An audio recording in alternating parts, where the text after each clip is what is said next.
today I will be making a review of this headset na ginagamit ko ngayon. This is Rapoo H120 headset na nabili ko sa Octagon for only 795 pesos. Sinabi kong only kasi mura siya para sa akin compare sa ibang USB headset. And same quality din. I bought this last December. I have been using this for 7 months. Super satisfied ako sa quality. Same lang din siya nung sa ibang brand. Pero ito, mas mura. And ano ba maganda? Meron siyang mute button and adjustable. Yung sa volume niya.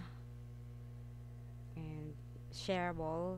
Pwede mong i-share. Ipa-plug mo lang dyan yung headset mo para marinig nung iba.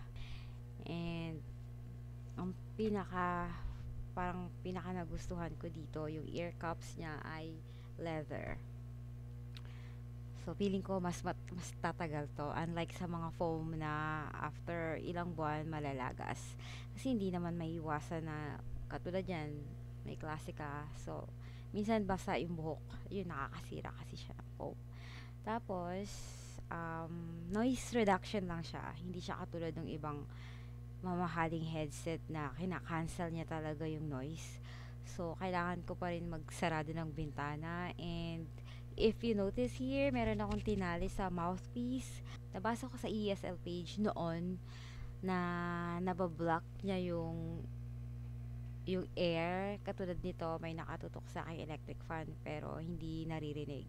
Wala akong complaint sa mga student ko. So, sabi nila, lagyan lang doon ng foam or sponge, kaya lang wala akong makita. So, ang ginamit ko ay ponytail. So, feeling ko effective naman.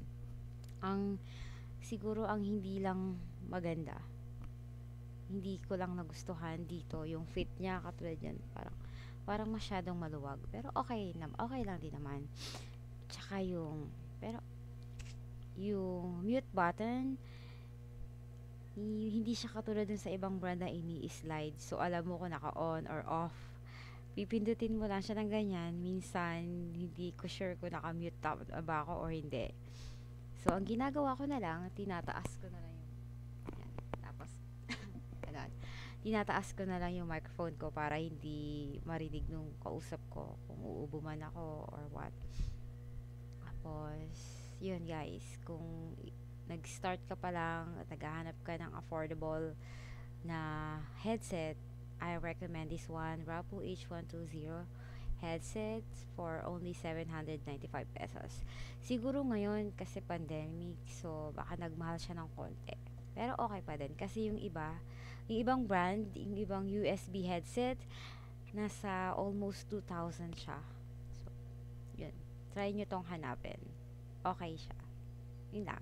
So, isi-share ko na rin kung yung settings para mas effective yung noise reduction ng headset natin. So, kato yun.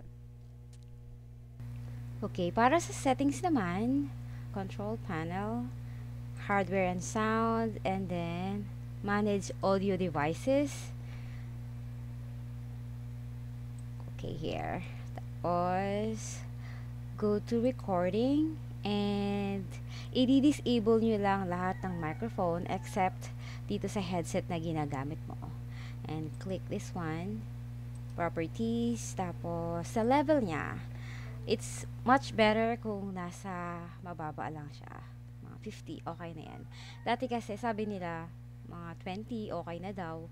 Pero, nagkaroon ako ng bad feedback. Binigyan ako ng 1 star ng student dahil ang hina daw ng boses ko. So, ginagawa ko na lang ng 50. Tapos, click OK. Ano pa ba? So, sounds. Punta ka sa sounds. Yan. Oh, communication pala. Punta ka ng communication and mute all other sounds. Tapos, click OK. So, yun lang guys. Napaka-simple lang. Effective yan. So, yun guys, yun lang naman yung gagawin. So, sana nakatulong and thanks for watching. Bye!